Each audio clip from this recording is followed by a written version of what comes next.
All right, so as you guys can probably hear from my voice, I'm a little bit sick right now. So not going to be a shooting video this week, but I do have an exciting video here about this new action. So we're going to build a brand new rifle off of this. This is an Impact 737R action. So if you've looked at buying a custom action, it's really difficult to decide on which one. There's so many different options. Seems like there's so many conflicting views on what action is the best, what's the smoothest, what's most reliable, so on and so forth. And then you add that to the fact that most of them are out of stock and you can't buy them. So after much reading online and searching around, looking at what is commonly used in the PRS market, because that's potentially what this gun's going to be used for, potentially dabble in some PRS stuff, ended up settling with the Impact 737. It was the only action that I could find that there were almost no bad reviews of it. Everybody said it was super duper slick. Everybody said the bolt lift was super duper light and that the action was just very reliable. The other thing is too, a lot of these PRS shooters are shooting those dashers and things like that. We'll get to that here in a minute. I wanted something that would feed the dasher really well. If you guys remember my Seekins Havoc Hit, which is my other gun that I primarily shoot on the channel, it's really had trouble feeding the 6BRA. So my hope is that with this one, with the recessed bolt face, the more standard Remington 700 bolt face, and seemingly everybody in the PRS has no trouble feeding with this action, that I would go with this. Now, I've just pulled this out of the box a couple days ago, and you'll notice that it's fit with a TriggerTech Diamond. This was because I had went and called Impact and asked them what trigger this hanger was timed with, or time to go with, and TriggerTech Diamond was one of those options. So I actually, when I got the trigger in, or when I got the action in, I was actually a little bit disappointed. Everything I could read online, everybody said this was pretty much the smoothest, easiest to cock action that money can buy. So whenever I got it and it was not really in either of those two things, I was a bit disappointed. Now, this is not broken in, right? There was 0 rounds to it. I've ran the bolt, I don't know, 25 or 30 times just messing around with it. But a couple things that I noticed right off the bat is well, the trigger's already dropped. If I go to cock this, like, it's pretty stiff, right? Like, it's not impossible, but it's a lot stiffer than I'd imagined. I mean, it's actually probably a little stiffer than my Seekins is right now, which my Seekins has like 2,000 rounds through it. Now, the other thing I noticed, that if I pull back on this handle like this, there's a little catch right there. So if you don't get that bolt all the way up, you'll notice that little bit of difference there. There's a catch. Like, I can't pull the bolt back unless I slide it up a little bit. Now, the bolt itself is quite smooth, right? But it's a little rattly, in my opinion. Now, I guess this is clearance for dust and grit and things like that, but I didn't really expect to have all that rattle, I mean, to be dead honest with you. Now, again, I think that's for clearance, but you'll notice that you see how there's something that hits there if that bolt is just slightly, and that's a bit of an annoyance to me. Now, I don't know that this will be a problem whenever it's in the gun, but at least right now, it wasn't what I expected. Again, whenever the trigger is not needing cocked, it's quite smooth. Now, I did read about this little bit of a hitch whenever you close the bolt, that right there. Something to do with the rest of the cocking mechanism. I expected that, so that doesn't really concern me. And I think when you actually run the gun in real life, that won't be so much of a problem. But I don't know. I guess maybe my expectations were unrealistic. And I don't really have any experience with any other custom actions. So potentially the other ones are worse than this. But just kind of first impressions of it, I wasn't really all that impressed, which surprised me because, you know, this is a fairly expensive action. I think this action's like $1,400 or $1,500. And as consensus goes, it's supposed to be one of the best. And again, the biggest frustration with me right now has been how difficult it is to cock. So again, if I drop the trigger, I mean, you could see that with one finger and pushing that, like, you can see I even shook the camera. It's fairly tough to cock. Now, when it's in a chassis, it's not so bad, but one of the selling points to me from what I was reading online was it was one of the easiest actions to cock because that's been one of my complaints with my Seekins. And as of right this second, as we speak, this one's actually a bit heavier to cock than my Seekins. So, you know, I think the bolt's going to run a little bit smoother as far as, you know, there's no bind or anything. It doesn't want to bind. Like, you can tell that it just wants to run back and forth.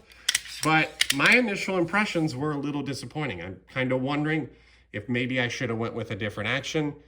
I don't know. I mean, like I said, everything I read online led me to this one. So I feel like changing at this point in time is probably a little dumb. I'm hopeful that it will break in and it will become more smooth, easier to cock, you know. And again, if it feeds reliably, I guess that will serve the purpose that I bought it for. But overall, so far, I'm not 100% sure about it. Like I said, I guess maybe the hype was too much for me. And so, I don't know. I just wanted to make this video because there were really no videos unboxing one of these actions or kind of talking about showing it in detail like this. You just read all of the anecdotal evidence online and you see, I don't know, something like 75% of the PRS guys or something are using these. So you would think that it would be the best action. And again, I'm not saying that it's not. I'm saying that I was a bit surprised by how heavy the cocking mechanism is and how the bolt didn't necessarily feel all that smooth compared to maybe what I'm used to. Again, I'm not dogging on this action. I've never shot it. I'm just giving my initial impressions on kind of what I was thinking. I also don't have any perspective on any other actions that are custom or expensive like this. The only one that I have to compare it to is the Seekins Havoc Hit that I have. So let me pull that out here in a second and I'll kind of show you what I mean by why I was hoping it would be much better than that action. And I feel like I've not upgraded as much as what I'd hoped, at least with my initial impressions. So, all right, so as you can see here, this one has a whole lot more rounds on it. You can see the wear on the bolt there and the wear on the bolt here. Now, this one's got that same rattle to it that the Impact has. To me, this one's a little bit more, I don't know, maybe it feels like the metal is softer or something because it doesn't slide back and forth as easy. It would bind like if I push up on it like that, which in reality, it's not a problem when you're running it, but the Impact does feel a little bit, but I don't know that I'd say it's smoother. I'd say it moves with less resistance. Now, the one thing I notice is right away, the closing of the bolt on this one is much easier. It almost kind of wants to pop into place. So, you know, but again, never been a problem. But if you notice my cocking mechanism, right? So I can take one finger and they're very similar right now, right? The Impact and this are like about the same, which again, in my opinion, was quite a disappointment because that's been one of my concerns or things that I don't like about this action is that, in my opinion, it's a little heavy to cock.